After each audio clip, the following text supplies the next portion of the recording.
Hi, welcome to Cyber Silence JRPG Game Room.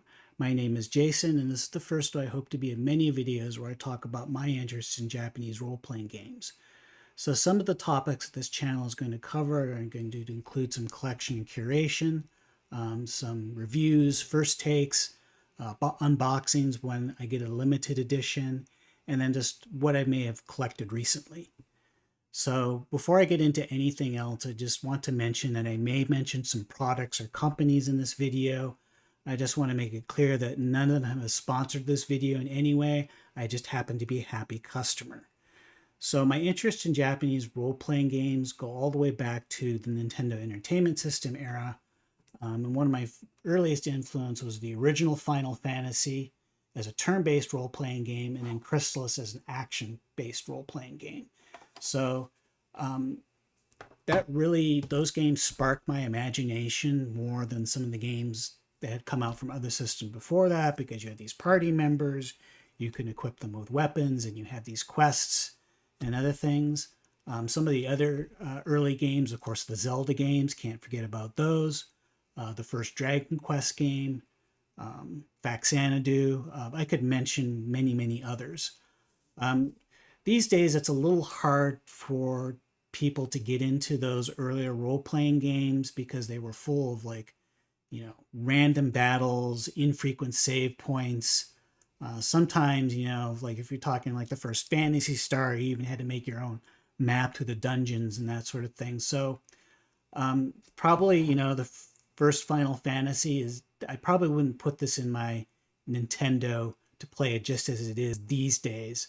If I wanted to play the original, I would use something like an N8 EverDrive, where it gives you save states, and probably give my party some extra money. Of course, Final Fantasy itself this first version has been remastered many times, and we have the recent Pixel remasters, which add a lot of quality of life improvements. So after I sold off my Nintendo Entertainment System to get a Sega Genesis, I wasn't really into role-playing games that much during then. I was really into Sonic Hedgehog and some of the platformers, all the EA Sports games. And it was probably about 2 or 3 years before I got back into a Japanese role-playing game where I happened to pick up a copy of Sword of Vermilion for the Sega Genesis. Now, the Sega Genesis didn't have a lot of JRPGs that came to this country. Certainly, there's the Phantasy Star series. I played some of those. But what really piqued my interest again is when I was able to borrow the Super Nintendo from my nephew. And of course, that Super Nintendo has a lot of JRPG games. I remember Illusion of Gaia was one I really got into. Secret of Mana was another one. And Final Fantasy III, that was another game I got into. As well as, of course, we can't forget about A Link to the Past. So what really impressed me a lot about those games from the 16-bit era is now you had like a step up in graphics quality, definitely in music quality. There was a few more quality of life features that were being introduced into those games. And really, I would say it was probably really the Super Nintendo system that got me back into this genre. So after the Super Nintendo system, I purchased a Sega Saturn, and shortly after the first Sony PlayStation. And I don't have the Sega Saturn games anymore. I do remember a couple of them, like Albert Odyssey. Dragon Force was another one I put a lot of hours into. But the PlayStation 1 at the time was really where those games were at. And I can remember many of them fondly.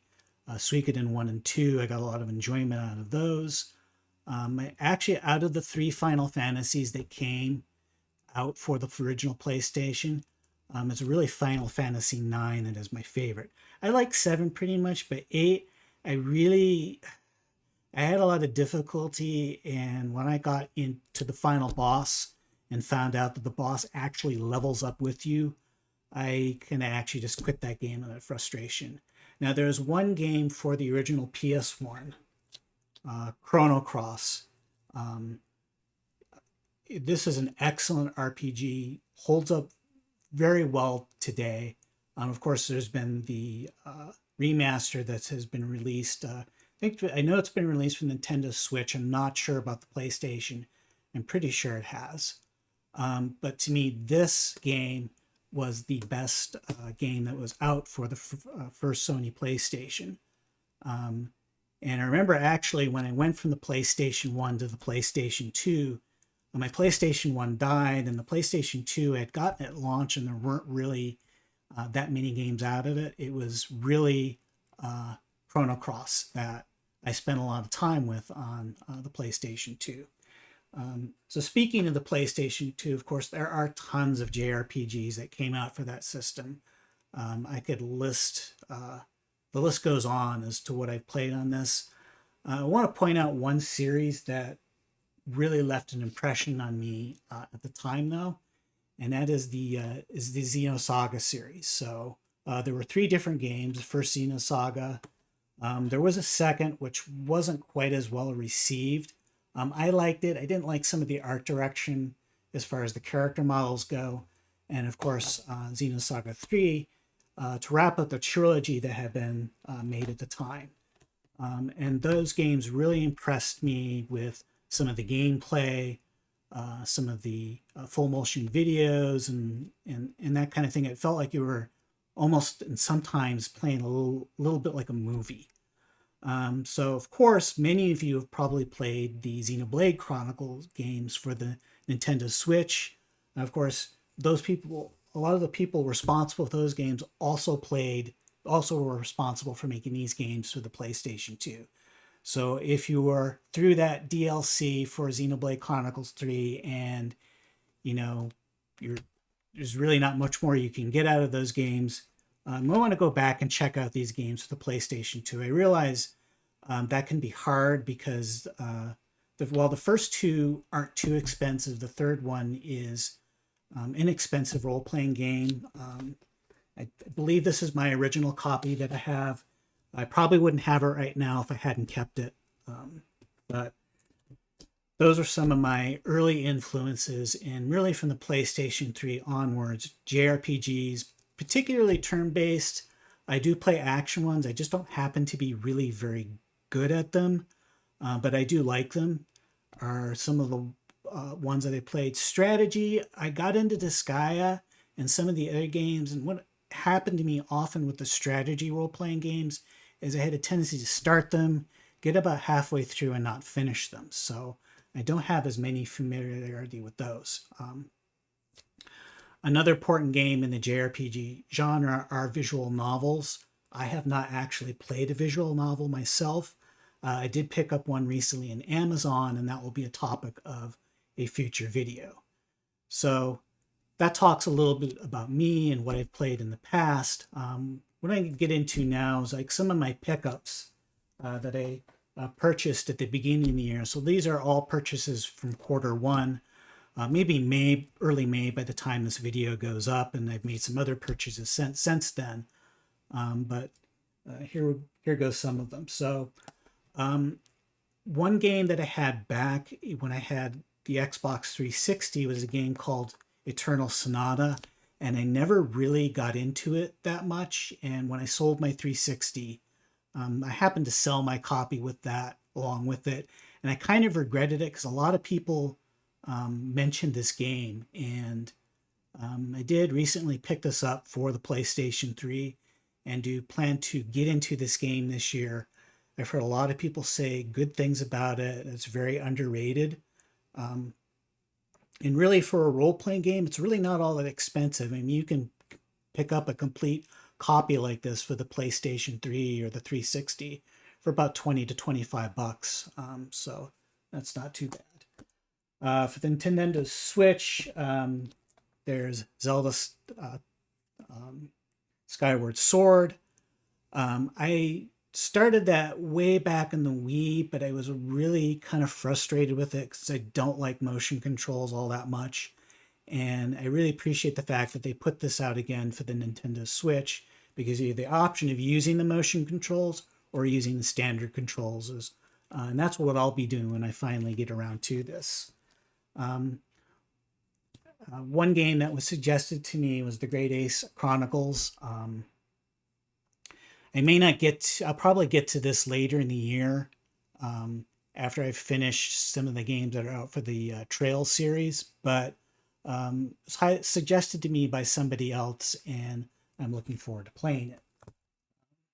So those are a couple of the Switch games and a PlayStation 3 game that I purchased recently. The next one to are suggestions from a YouTuber who's much more famous than I probably ever will be, and I may make a video of, the top 5 or 10 JRPGs that I have played that were suggested by other YouTubers. But Crystar looked really, really interesting to me in a video that I saw recently.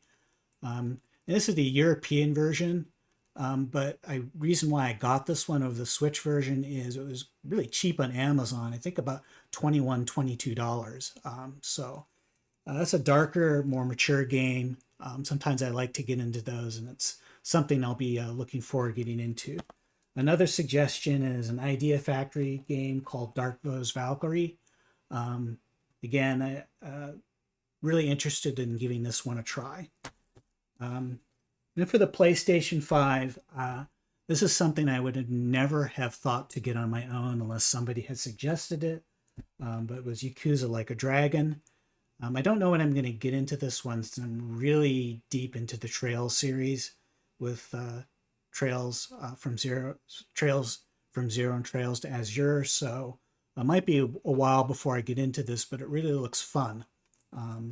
We'll see how that goes. Now, next game I'm going to show you, back in the PlayStation 3 days, there were a number of Alchemy games that came out. And I know they came out before then in the PlayStation 2, and I really didn't play them, but the Atelier series of games.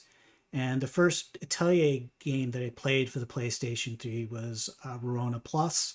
I really liked it just because it was relaxing. It didn't have any dark, heavy themes. Like, sometimes I like to play those games, but sometimes I like to kick back and have things that are a little bit more character driven, a little bit more lighthearted. I don't have the copy of that game anymore. I really enjoyed it. I really enjoyed the first game in the Mysterious trilogy, and then I hit Atelier Firis.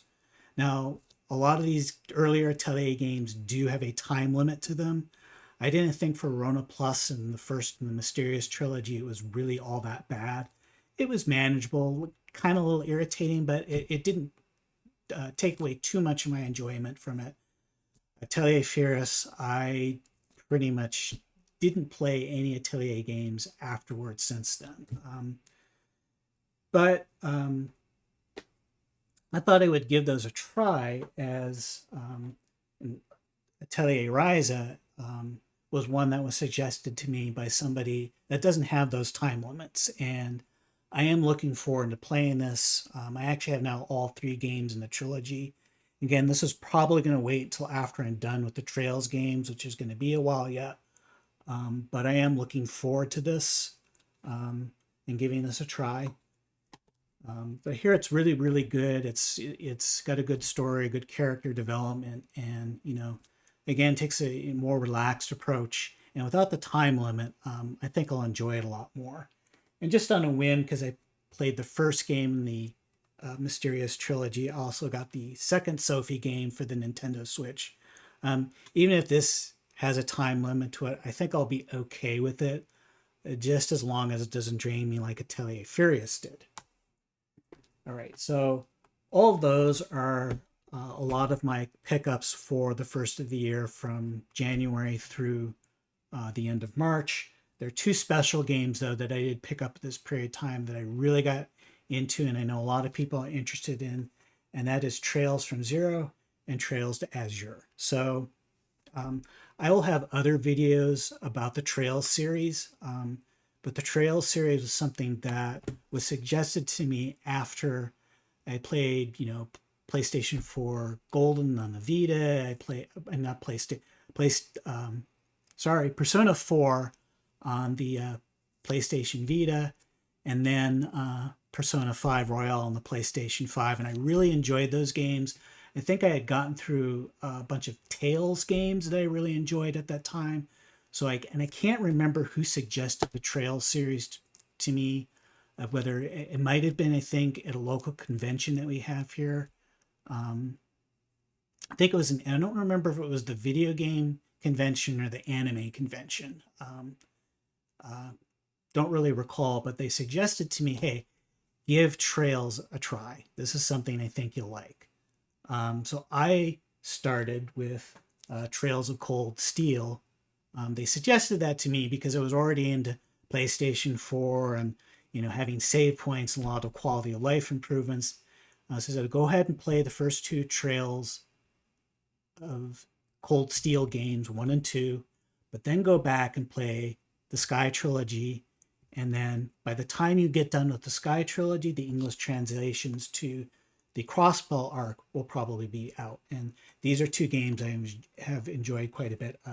Finished Trails from Zero quite a while ago, and I just finished the second chapter in Trails to Azure, and it's really now interesting playing this game after I've already played the first two games to the Cold Steel arc.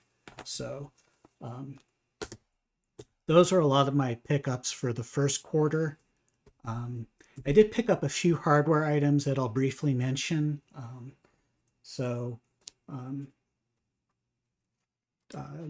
What this is it's a Mr. Kit, in which this does is on a hardware level emulates a lot of older systems, anywhere from the Atari 2600, the Atari 7800, Nintendo system, Super Nintendo system, a lot of the earlier handhelds. Right now, there's a really mature PlayStation 1 core that is out for this system, and people are working on ones for the Saturn and for the Nintendo 64.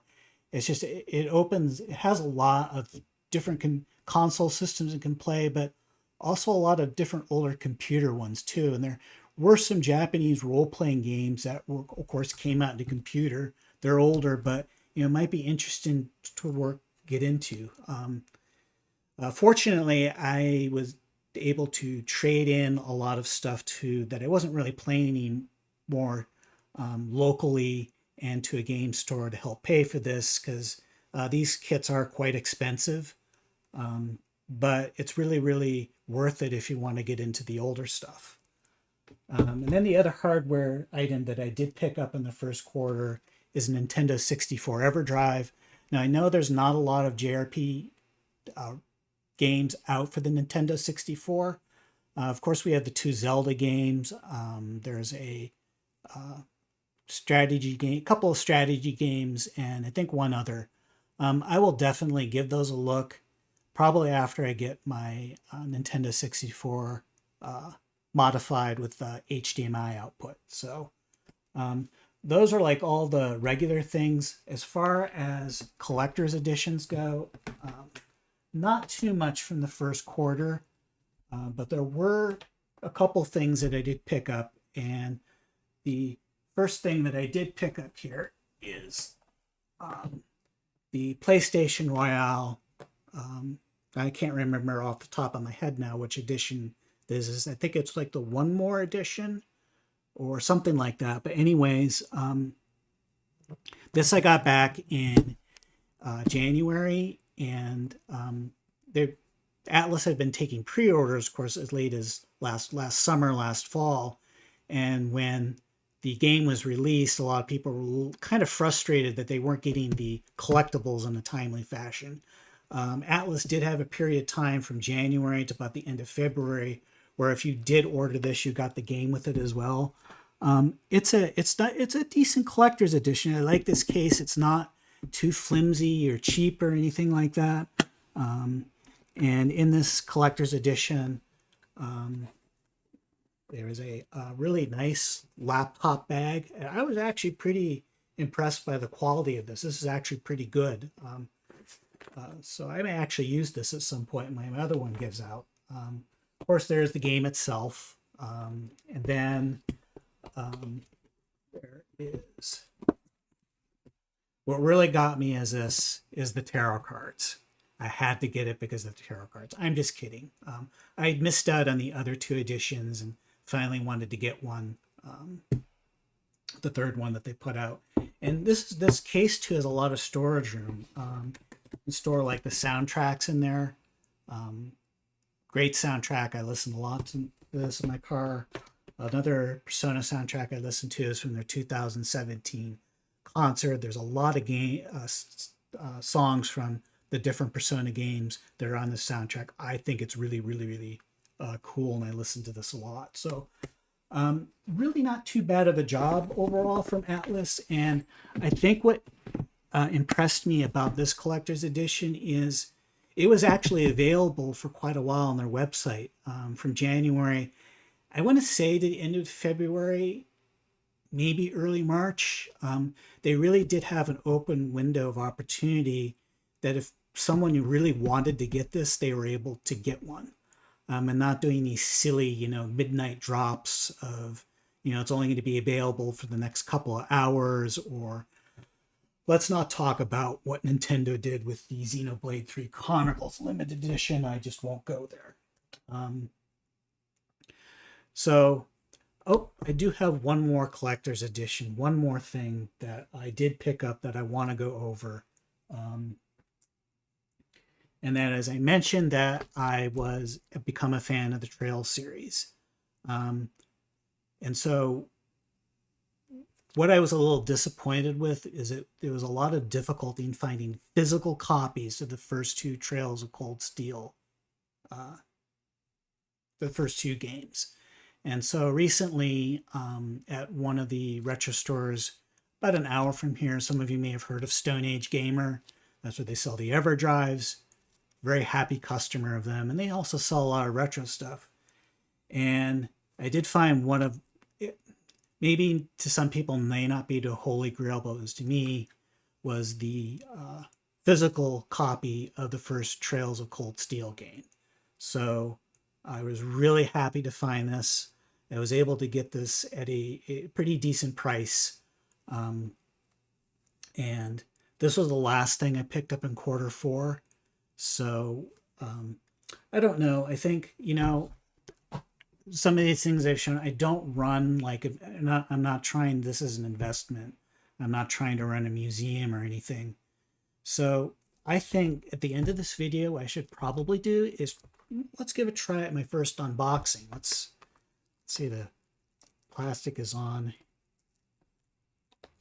pretty tight on here. I might have to, oh, there we go. There comes the plastic. So yes, if some of you are saying, oh my gosh, how could he open like something that is, not that common anymore? Well, I plan to enjoy some of the collectibles that come with inside this box. And like I said, I'm not an investor. I'm not trying to run a museum. Let's see what we've got in here. Nice steel book. I can see it's going to, there you go, brand new, right out of the box. Cool. And I don't know if they put the game in here. Yes, they did. And along with the instruction manual. So cool. I really appreciate that. And I know that a couple of other things came in here. There's a soundtrack that's at the bottom of the box. I'm not going to dig out. That includes some of the songs from the game. Not all of them. If you actually want to get all of the songs, the whole soundtrack, you can buy that. You can buy the physical versions, of course. They are kind of expensive, but they are available actually on the iTunes store as well. So you can have the soundtrack to many of the Trails games, and I listen a lot to those in my car. And actually, my favorite is the soundtrack to Trails in the Sky SC. And so they did give a coin with here. I guess this was a 50 Mira. Well, I'm really glad I don't live in the Trails world, because I don't think 50 Mira would buy me much. Maybe a few things of kibbled salt, a couple of luscious apples, if that. Yeah, not a whole lot of money for that gaming universe. Anyways, that's all for my first video. I hope you enjoyed it. If you have enjoyed it, don't forget to hit like and subscribe, and I will see you next